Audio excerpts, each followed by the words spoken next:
Hi friends, September 6க்கான Vishwa அன்பரசியோட ஸ்பாய்லர்ஸை நம்ம இன்னைக்கு பார்க்கலாம் ஃப்ரெண்ட்ஸ். வீடியோக்குள்ள போகிறதுக்கு முன்னாடி மறக்காம நம்ம சேனலை சப்ஸ்கிரைப் பண்ணிருங்க, பெல் பட்டன் ஹிட் பண்ணிருங்க, மறக்காம லைக்கையும் தட்டி விட்டுருங்க. விஸ்வா இப்போ ஆஃபீஸை பார்த்துக்கிறதுனால அன்பரசிக்கு சரியாவே கோச்சிங் கொடுக்க முடியல. அதனால விஸ்வா என்ன பண்றாருன்னா, அவருக்கு தெரிஞ்ச ஒரு பயங்கர ஸ்ட்ரிக்டான கோச்சை அன்பரசிக்காக ரெடி பண்ணி கொடுக்குறாரு. அன்பரசி அந்த கோச்சு கிட்ட போய் ட்ரைனிங் எடுத்துக்கிறாங்க. ஆனா அவரு பண்ற டார்ச்சர் எப்பா சாமி தாங்கவே முடியல.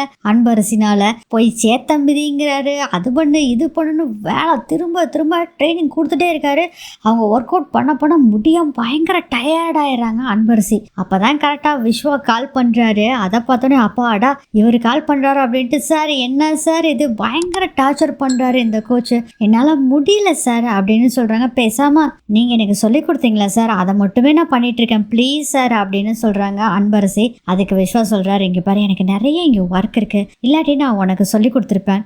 நான் சொல்லி கொடுத்ததுல பத்தாது, நீ நேஷனல் லெவலில் சாம்பியன் ஆகணும், அப்புறம் ஏஷியன் கேம்ஸ்ல எல்லாம் நீ விளையாடணும்ல, அதனால இது மாதிரி நீ ட்ரைனிங் எடுத்துக்கிட்டேன்னா தான் சூப்பராக நீ வின் பண்ண முடியும், நீ ட்ரைனிங் எடுத்துக்கோ அப்படின்னு சொல்கிறாங்க. கெஞ்சி கூத்தாடுறாரு விஸ்வாவும். வேண்டா வெறுப்பாதான் சரின்னு சொல்கிறாங்க அன்பரசியும். ஃபோனை கட் பண்ணுறாங்க. கரெக்டாக அந்த கோச் வர்றாரு. என்ன பண்ணிட்டு இருக்க அன்பரசி, சார் விஸ்வா சார் தான் சார் பேசுகிறாரு, நீங்கள் பேசுகிறீங்களா அப்படிங்கிறாங்க. பக்கத்தில் ஒரு பொண்ணு ஒர்க் அவுட் பண்ணிட்டு இருக்கேன், அந்த பொண்ணை கூப்பிடுறாங்க, இங்கே வா அப்படின்னு கூப்பிடுறாங்க.